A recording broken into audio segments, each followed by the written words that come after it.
Hello and welcome back. I'm David Pruett, the director of Riceland Waterfowl Club.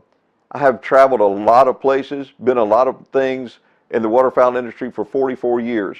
I've seen a lot being a waterfowl guide, in competitions calling where we go to different states, different countries, areas, and talk to many people about their different experience in waterfowl hunting, what they want, what their expectations are, and what they're always looking for. When I founded the club, I knew that Riceland Waterfowl Club was not the best fit for everyone.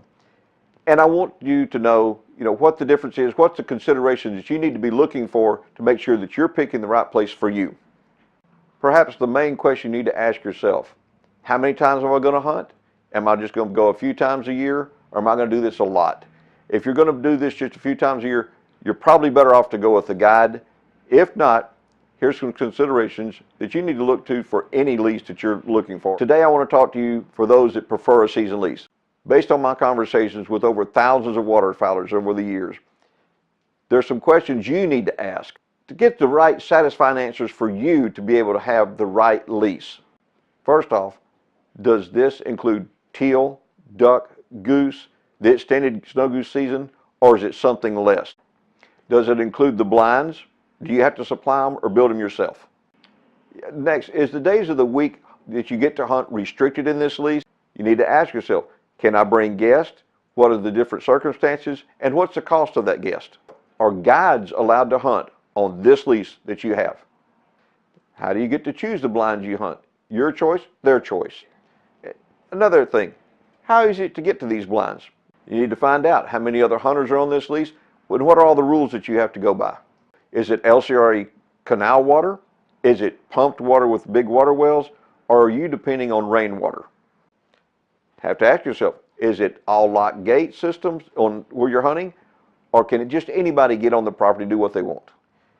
You need to know, are you leasing it from the landowner, the farmer, the cattleman, third, fourth, fifth party? What is the background of the person you're leasing this from? Can you talk to someone that's been on this lease for years? Another good question you might need to ask, on this lease that you're getting, who is liable for damages to livestock, fences, roads, cattle, tractors, all kinds of things can happen. Are you responsible or someone else?